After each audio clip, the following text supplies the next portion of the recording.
Welcome back to our channel friends. मैं आप सबका अपने चैनल स्टॉक्स फॉर लाइफ पे बहुत स्वागत करता हूं। Welcome to STFL family. DFL numbers, आज एक कंपनी के नंबर्स आने वाले थे और दोस्तों इस कंपनी की खास बात यह है कि इन्होंने अपने पेरेंट कंपनी को ही एक्वायर कर लिया था, जो कि बहुत ही पॉजिटिव बात है। और इसी की वजह से दोस्तों हमें एक अच्छी खासी रैली देखने को मिली थी। लेकिन दोस्तों इसमें एक नेगेटिव बात यह है कि इस स्टॉक में लास्ट ईयर की मैं बात बोल रहा हूँ, काफ़ी तेज़ी देखने को मिली थी, स्मॉल कैप से बिलोंग करती है। लेकिन एक गलती की वजह से इसमें काफ़ी लोगों को नुकसान हुआ, क्योंकि इनके कंपनी के जो प्रोमोटर्स हैं उन्होंने 50% के आसपास OFS लाया था। जी हाँ दोस्तों, 10% 20% नहीं, 50% के आसपास, जो अपने आप में ही बहुत ही नेगेटिव बात है। लेकिन कंपनी की बात की जाए तो ग्रोइंग कंपनी है। तो जी हाँ, बहुत लोग ऐसे निवेशक हैं जो टॉप लेवल फंसे हुए हैं 6,000 के आसपास, 5,000 के आसपास। तो मेरे हिसाब से गाइस आपको वीडियो पूरा कंप्लीट देखना चाहिए, आपके पास हो या फिर ना हो।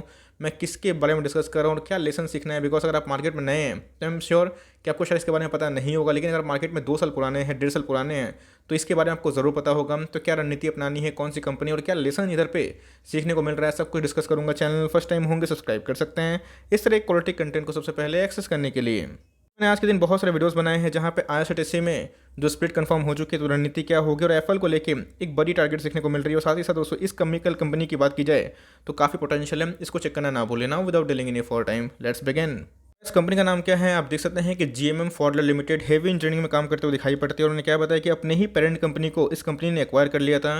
लेकिन दोस्तों एक नेगेटिव न्यूज़ क्या थी, इधर पे OFS आया था, लेकिन OFS में बहुत बड़े बड़े निवेशकों ने पार्टिसिपेट किया था। हमें देखना है कि FIS और DS ने क्या किया। लेकिन ये लेसन बहुत इंपॉर्टेंट है, कंपनी के बारे में समझिए, कंपनी के बारे में जानिए, तभी आप एक अच्छा डिसीजन ले सकते हैं। कंपनी एक हेवी इंजीनियरिंग में काम करती है। ऑल्दो अगर आप देखें तो ₹1 का डिविडेंड अनाउंस किया है। भाव की बात की तो 46 का स्टॉक है, तो ₹1 का डिविडेंड मायने नहीं रखता, लेकिन फिर भी कंपनी ने दिया है। हमें देखना है कि इनके रेवेन्यू कैसे देखने को मिल रहे हैं, अगर आप स्टैंडर्ड बिजनेस की बात की जाए तो उसमें, और कॉन्सोलिडेटेड बिजनेस की बात की जाए तो उसमें। सारे जो फिगर्स है रुपीस इन मिलियंस है। सबसे पहले हमें देखना है कि इनके स्टैंडअलोन बिजनेस कैसे करते हुए दिखाई पड़ रहे हैं। तो जी हाँ दोस्तों, ये इनके टोटल इनकम दिखाई पड़ते हैं। लेकिन दोस्तों इनके जो असल इनकम होंगे कंसोलिडेट होंगे, बिकॉज कंपनी ने एक्विजिशन भी की थी, तो ध्यान रखिएगा। तो सारे फिगर रुपीस इन मिलियंस हैं। तो अगर आप देखें 1330 से इनके जो अभी के रेवेन्यू देखने को मिल रहे हैं 1721। तो ये दोस्तों इनके ईयर ऑन ईयर जंप तो देखने को मिल रहे हैं। क्वार्टरली बेसिस की बात की जाए तो उसमें भी हमें गिरावट देखने को मिल रही है, मतलब ईयरली जंप देखने को मिल रहा है, लेकिन क्वार्टरली गिरावट, क्योंकि कोविड का सेकंड वेव का इम्पैक्ट था। लेकिन इससे कंक्लूजन मत निकालिएगा, कंपनी के एक्सपेंसेस भी होते हैं। तो जी हाँ दोस्तों, लास्ट ईयर की बात की जाए तो सेल्स कम थे तो एक्सपेंसेस कम थे, तो 1132 के आसपास थे। अभी की बात की तो कितने हो चुके हैं, 1386 रुपीज़ इन मिलियंस। बात की जाए क्वार्टरली बेसिस के तो इनके रेवेन्यू अप थे, तो भैया एक्सपेंसेस भी अप थे। लेकिन अभी की बात की जाए तो रेवेन्यू ड्रॉप होने की वजह से इनके एक्सपेंसेस भी कम देखने को मिल रहे हैं। और 1468 से लास्ट क्वार्टर से कितने हो चुके हैं, 1368 रुपीज़ इन मिलियंस। देखना बनता है कंपनी ने कितना प्रॉफिट कमाया। तो जी हाँ दोस्तों, आप देख सकते हैं कि प्रॉफिट फॉर द पीरियड बहुत ही इंपॉर्टेंट हो जाता है।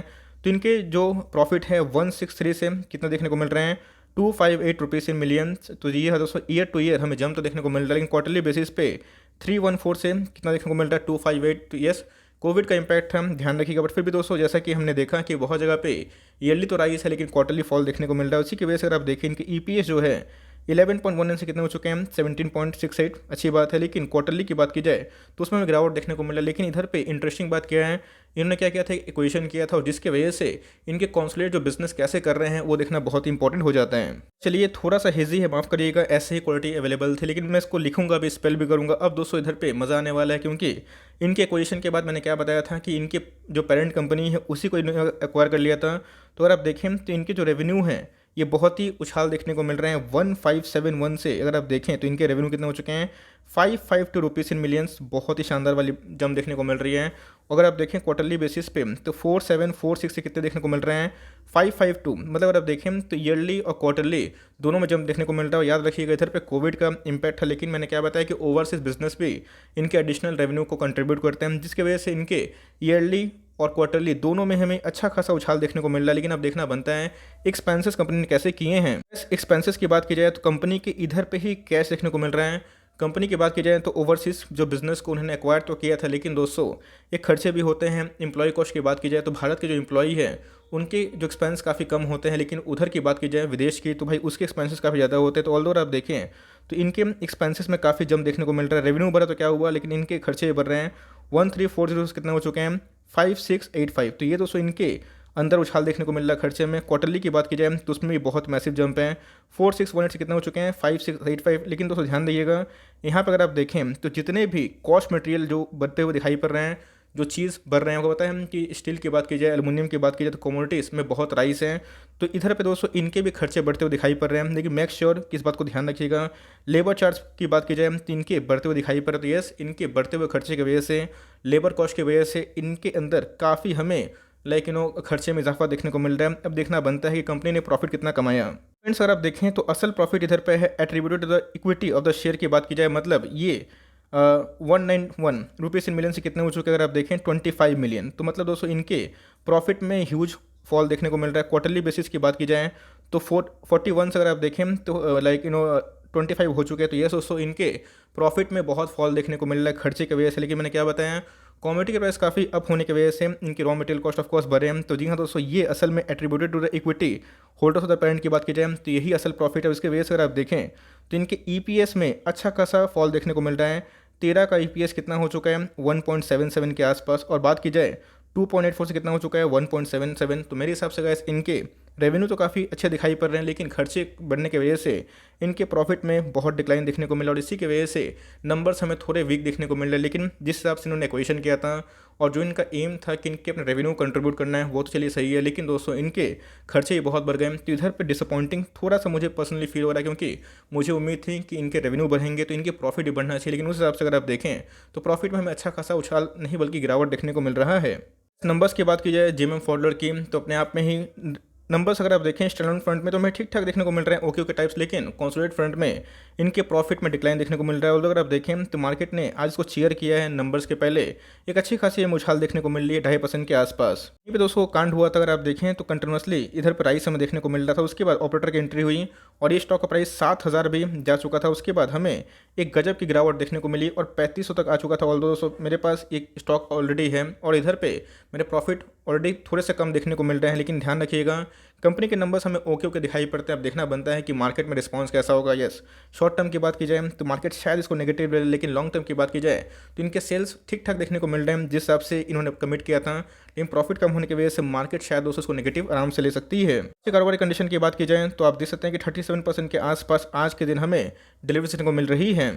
पर कंपनी का फंडामेंटल्स चेक कर लेते हैं, उसके बाद जो कंक्लूजन होगा मुझे क्या फील होता है, मैं क्या करने वाला हूँ। अगर आप देखें दोस्तों तो कंपाउंडेड जो सेल्स ग्रोथ है कंपनी के ठीक ठाक देखने को मिल रहे हैं। प्रॉफिट ग्रोथ के बारे में डिस्कस करें 24% के आसपास है। ऑल दो खर्चे बढ़े हैं, लेकिन हमेशा ये खर्चे प्लस माइनस होते रहते हैं। तो क्या पता कल के नेक्स्ट क्वार्टर की बात की जाए खर्चे कम होने की वजह से शायद इनके प्रॉफिट बढ़ जाएं। ऑल दो अगर आप देखें तो स्टॉक के प्राइस में काफ़ी सर्च हमें देखने को मिल रहा है। अगर आप देखें इनके जो आरओई है वो हमें 20 के आसपास देखने को मिल रहा है, जो अपने आप में क्वाइट गुड देखने को मिलते हैं। इंटरेस्टिंग वाली बात क्या है, प्रोमोटर्स ने अपने स्टेक को ऑफलोड किए थे। प्रोमोटर का स्टेक 75% के आसपास था, उनको अच्छा भाव मिल रहा था, वो निकल गए। और उधर पर अगर आप देखें तो 54% के आसपास स्टेक अभी देखने को मिलता है। एफआईएस के बारे में डिस्कस करें तो पिछले कुछ समय से एफआईएस ने अपने स्टेक को बढ़ाया है 7.29 के आसपास। डीआईएस के बारे में डिस्कस करें तो 7.70 के आसपास है, उन्होंने प्रॉफिट बुकिंग किया है। और बाकी जब पब्लिक की तो उन्होंने अपने स्टेक को बढ़ाया। और मार्केट में अगर आप देखें तो प्रोमोटर के बाद पब्लिक के पास बहुत ज़्यादा स्टेक देखने को मिल जाता है। देखिए सेल्स के बारे में डिस्कस करें तो कंपनी के सेल्स कंटिन्यूसली बढ़ रहे हैं। प्रॉफिट के बारे में डिस्कस करें तो उसमें भी हमें इजाफा देखने को मिल रहा है, लेकिन एक बैड क्वार्टर कंक्लूजन नहीं होता। लेकिन इससे क्या होता है, मार्केट को एक बहाना मिलता है और मार्केट शॉर्ट भी करता है और मार्केट से लॉन्ग भी करते हैं। इधर पे ध्यान सुनिएगा, अगर आप जीएम फॉरवर्ड को होल्ड करते हैं 5000 के ऊपर, 6000 के ऊपर, तो मेरे हिसाब से आपको लॉस में नहीं बेचना चाहिए। बिकॉज कंपनी के जो ग्रोथ हमें दिखाई तो पड़ रहे हैं, लेकिन प्रॉफिट क्यों कम हुए हैं, क्योंकि इनके बहुत ज़्यादा खर्चे देखने को मिल रहे हैं। तो मेरे हिसाब से अगर आप बहुत ही हाई प्राइस में लिए हुए हैं आपको होल्ड एंड कंटिन्यू करना चाहिए। रही मेरी बात तो गाइस मैं एक बैड क्वार्टर से कंक्लूजन नहीं निकालता हूँ। मुझे कंपनी की ग्रोथ में भरोसा दिखाई पड़ रहा है, लेकिन कंपनी के प्रॉफिट में मेरी नज़र रहेगी। तब कोर्स मैं इसको और थोड़ा समय देना चाहता हूँ, देखना चाहता हूँ कि अपने कुछ क्वार्टर्स में इनके जो प्रॉफिट में उछाल देखने को मिलता है या फिर नहीं। अगर उछाल देखने को मिलता है तो मैं कंटिन्यू करूँगा, अदरवाइज तो मैं थोड़ा सा प्रॉफिट को बुक करने की कोशिश ज़रूर कर सकता हूँ। आपके पास है बिकॉज अगर आप देखें तो 1 डे के चार्ट में टेक्निकली अगर आप देखें तो अभी भी ये मजबूत देखने को मिल रहा है। 50 के आसपास RSI है, 58 के आसपास इनके मनी फ्लो इंडेक्स है। तो मेरे हिसाब से गाइस अगर आप इसको होल्ड करते हैं टॉप पे तो इधर पे और एक क्वार्टर देख लीजिए, नंबर्स अगर आपको अच्छे लगते हैं देन गो हेड। अदरवाइज आपको निकलना है, बहुत अगर फ्रस्ट्रेट फील कर रहे हैं कि आपको लगता है कि आप टॉप में ले लिए हैं, तो आप चाहें तो अपना 30 से 40% को बुक करके जो हाई ग्रोथ स्टॉक है जो मैं हमेशा कवर करता हूं उस पर निवेश कर सकते हैं। बिकॉज आपने बहुत टाइम दिया है और उस हिसाब से कंपनी रिवॉर्ड नहीं कर रही है। लेकिन शॉर्ट टर्म के लिए हुए थे तो मैं बोलूँगा कि प्रॉफिट बुक करते चलें, और लॉन्ग टर्म वाले अगर कंपनी पे थोड़ा फेथ कर सकते हैं, तो टाइम दे सकते हैं, तो मेरे हिसाब से आपको कम से कम 1-2 क्वार्टर और दिखना चाहिए। उसके बाद भी कंपनी का लॉस में ही है या फिर इनके प्रॉफिट कम आ रहे हैं, तो उधर पे अपना कॉल ले सकते हैं। बट मेरे हिसाब से देखना बनता है कि कल मार्केट इसको कैसे रिएक्ट करता है। तो आई होप दोस्तों ये वीडियो आपके लिए हेल्पफुल है, और कल कैसे मार्केट इसको रिएक्ट करेगा मैं अपनी कमेंट्री ज़रूर दूंगा। तो लेट्स सी कि मार्केट इसको कैसे रिएक्ट करता है, और इधर पे जो एक्सपेंसेस इनके भरे हैं उसको लेकर कैसे मार्केट इसको चेयर करता है या फिर डाउन साइड दिखाता है। Timing that's end of the video. I hope मेरा वीडियो आपके लिए हेल्पफुल था। कंटेंट से लिए तो लाइक कर दीजिएगा, चैनल फर्स्ट टाइम होंगे तो याद से सब्सक्राइब करना भूलिएगा। फर्दर कोई डाउट्स को ड्रॉप कर सकते हैं, कुछ रिव्यू चाहिए उसका नाम भी ड्रॉप करना भूलिएगा। I would love to make a video on your demand guys. मिलते हैं जल्दी ही, तब तक के लिए bye. Thanks for listening friends, God bless you all.